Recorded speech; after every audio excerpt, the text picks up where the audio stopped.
Every year, different talents from around the world drafted, highly anticipated lottery picks, supposed to be future stars in the NBA. The reality is, not every player is supposed to dominate in the best professional basketball league in the world. Only 15 players get the privilege being named All-NBA, while others formerly viewed as busts turned their careers around, didn't become superstars, but became very adaptable winning role players.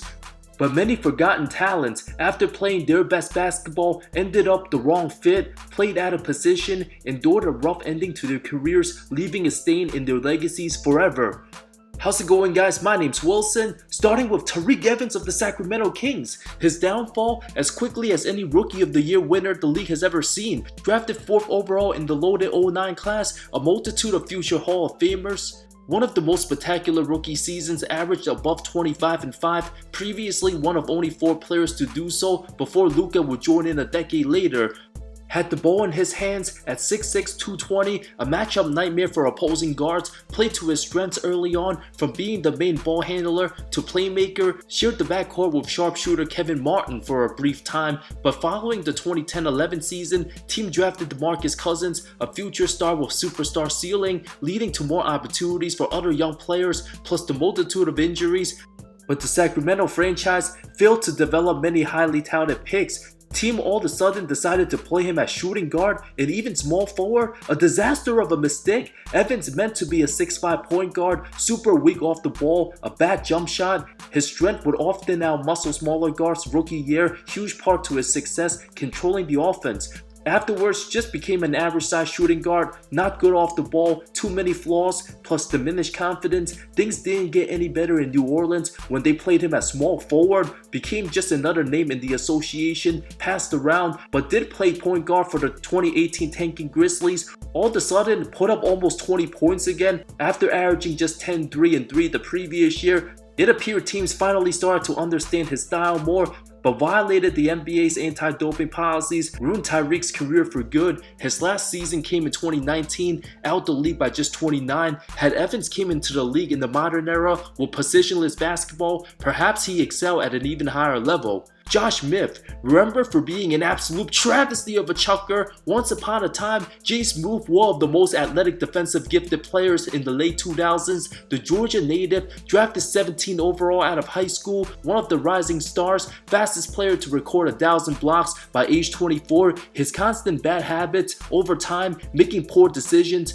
didn't need to be a good shooter in the early 2010s, but after reaching his late 20s, the league suddenly started to shift, players adapted. Smith, already fully developed, unplayable after signing with the awful no-spacing Pistons. Who the hell thought that was gonna work out? Featured front line of Andre Drummond and Greg Monroe. Stan Van Gundy apparently failed to watch Smith in Atlanta, played his best at the 4, with Al Horford the 5, Marvin Williams at the 3, while Mike Bibby or Jeff Teague the 1, and Joe Johnson the 2. Having a similar attitude to Antoine Walker, but unlike Twan, Smith literally one of the worst shooters in the game. His very best season 2010, only attempted 7 trays all year, of course making 0 of them, but then started to hoist them bricks back again. Terrible IQ, continued to settle instead of imposing his will at the rim, forced to shoot in Detroit with the lane clogged up. Should have been a mismatched quick power forward all along, but having him play small forward, an absolute travesty. His flaws absolutely sucked the energy out of his team. Still the most hated player by Detroit fan bases. Franchise cut him after just over a year of signing the ugly 4-year deal.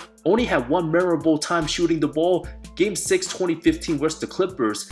Out the NBA before 32, nothing he could do about that. Lance Stevenson, the Coney Island native, plays best with the ball in his hands, 6'5", physically built guard with street ball flair. Mr. Flamboyant either puts defenders in Shaq and the Fool or ends up a fool himself. One and done in college, the 40th pick took a while to get things going before the Pacers picked him. Maybe the most entertaining non-all-star the league has seen for his time, the high school phenom from Coney Island had all the potential to becoming an NBA star. His showboating style of play finally got noticed after the Pacers trusted him to play his own style. Showed signs of improvement by year 3, showing great results with the ball in his hands, even led the league in triple doubles 2014, averages of 14, 7, and 5, heading heading to a contract year, the 23-year-old finally looked like the player that matched his hype from his teenage days. Offered 5 years $44 by the Pacers, but refused, thought he was worth more money, ended up settling for less, 3 years $27 with Charlotte, an absolute travesty of a decision, became way more of a distraction, similar style to Tariq Evans, lands at just 6'5", a pretty average standard shooting guard,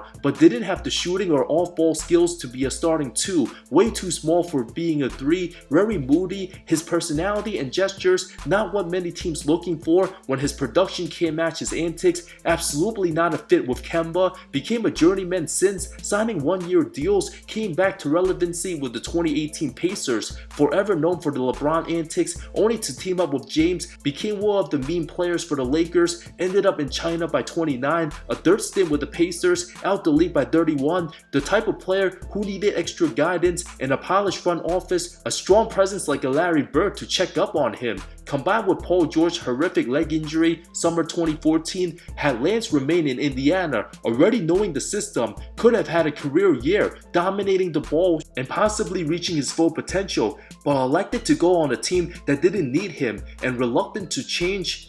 Stevenson could have been similar to a Draymond type guy on the Pacers, but believed he was much better than his actual performances. Lance's best years in 2013 and 14 when Indy didn't have a true playmaker, allowing Stevenson to do a bit of everything, but when he couldn't do what he wanted, became a detriment to the other teams, either do it his way or the highway, major setbacks. Lamar Odom of the Dallas Mavericks, combined with personal tragedy, one of the most complicated careers, the former two-time champ, one of the more unique players, 6'10", elite handles, good rebounder and playmaker, but super inconsistent, a combination of drug use with a dysfunctional Clippers, no strong vets, LO never made the All-Star team, resurged himself with the 04 Heat, numbers of 17, 10, and 4, looked like the best player many nights in Dwayne Wade's rookie season, traded in the Shaq deal, the second best player under Kobe for 3 years until the Gasol trade, an excellent third option, a monster in the 6-man row running the offense, excellent body coordination for his size, a mismatch for opponents, but after the failed Chris Paul trade, Lamar realized his name being mentioned, felt betrayal, demanded out of LA after winning 6-man, from having one of his best seasons to all of a sudden rock bottom with Dallas, superstar Dirk Nowitzki already playing the power forward spot, Odom's original position, his head wasn't in the right place, a huge layoff from not playing the 3 from 2003 to 2012, going back to a different position, after already not very motivated, combined with the mental hardships off the court, fell into a super dark time, especially shortly after retirement, a near-death experience, but has turned his life around tremendously since. Jimmer Fredette hasn't played in the NBA since 2019, a college phenom, unguardable, elite shooting, drafted 5 spots ahead of Kawhi Leonard. One of those players who simply didn't adapt, either needed to be the star of the team and the focal point with only one masterful skill in scoring, super vulnerable in every other aspect, started in the worst organization possible, Sacramento, the same franchise that destroyed Tariq Evans' career. In the NBA, when some rookies fail to understand when it's not about how the team needed to adapt to the individual, but how the individual player can adapt to the team, Jimmer had zero role player qualities. From having all the freedom in the world at BYU, all throughout his early days, only 6'2", not the best athlete, slow-footed, a negative on D, not a passer, never addressed any of his weaknesses, started at the backup 1, but in reality, both the 1 and 2 spots in the NBA gave his own team more flaws, but head coach Paul Westphal thought of him as a point guard. But 7 games into Jimmer's career, Westphal fired, replaced by Mike Malone, who did not believe in Jimmer.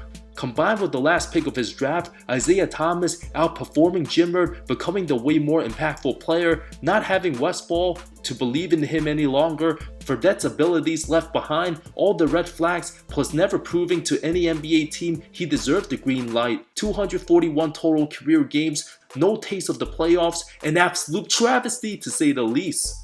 Steve Francis of the Houston Rockets, one of the forgotten great point guards of the early to mid-2000s, the original Russell Westbrook, played his best ball under Rudy Tomjanovich. Stevie franchise became one of the most exciting guards, the nasty crossovers, God-given athletic speed, Numbers of over 26 and 6 his first 4 seasons, excelled heavily with the ball in his hands, but after the coaching replacement of former Knicks Jeff Van Gundy and his massive ego, his style absolutely did not fit the speedy point guard's abilities. Francis' stats declined from 21 a game to just 16.6 points, while star center Yao Ming became the focal point of the offense. Francis and Van Gundy butted heads their lone season together.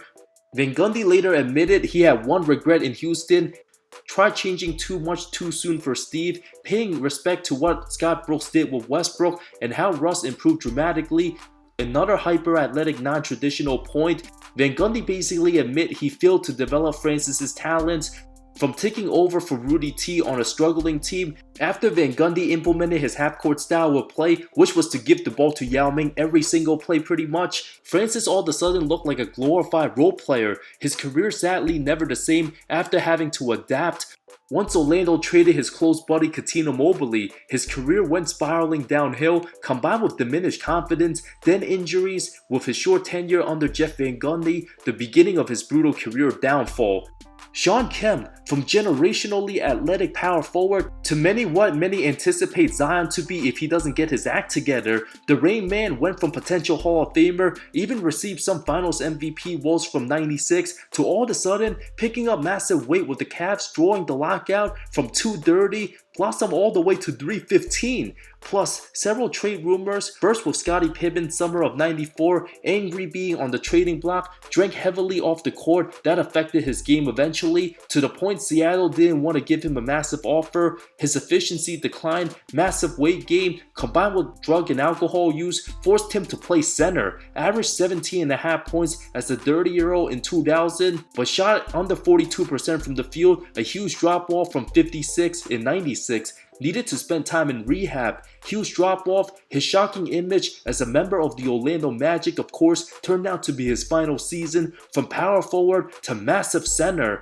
From being one of the best pure NBA athletes to overweight alcoholic, damaged his reputation forever. Remember for his heavy downfall, cost himself a Hall of Fame career, didn't look motivated or wanted to do anything playing basketball his last 4 seasons. But having massive child support bills, Kemp went through the motions as a role player, attempted a failed comeback, given how his body blew up, out the league by age 33, lots of regrettable decisions. Deron Williams, literally out the NBA for over 7 years now, the once promising point guard, literally neck and neck with Chris Paul in the best point guard debates. After some success with Utah, once clashing heads with Jerry Sloan, D. Will wanted to run the offense his way, the start of his own demise, combined with the nagging ankle injuries, once viewed as the franchise savior for the struggling Nets, only to have a huge drop-off in play, having the chance to follow John Stockton's footsteps after leaving the Jazz at age 26. Little did anyone knew, Williams ended up playing more than half his games with Utah.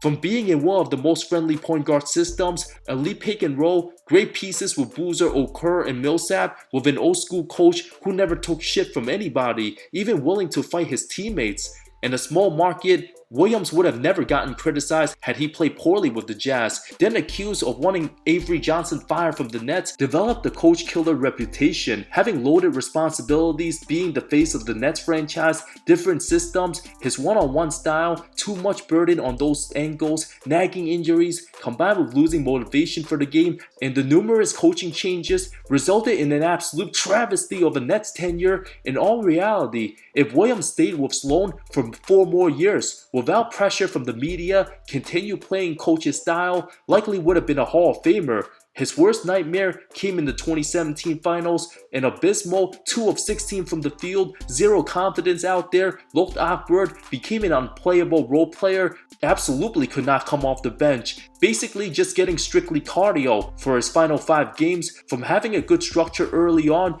D. Will basically took Utah for granted, to then Brooklyn teammates calling him out for the lack of effort. D. Will at the very least fully at peace, leaving his basketball days a thing in the past. Penny Hardaway, the brutal injuries robbed him being an all-time great. From labeled the next Magic Johnson, him and Shaq supposed to dominate like Showtime, 6'7", elite vision, had it all, pre-injuries, 2 All-NBA teams. After reaching the finals, led Orlando to a 20-8 record without Shaq. Pressure to return much earlier from injury made things worse, relied a lot on his physical abilities, didn't adapt to becoming a reliable shooter fast enough in an era that didn't emphasize shooting as much as driving and athleticism for bigger guards. Traded to Phoenix in '99, shared the backcourt duties with J. Kidd for 2 seasons, became a role player, a brief time with the Knicks, played small forward. His final year with Miami, also at the 3, a combination of pushing Drew Payne with the lack of advanced treatment destroyed his abilities.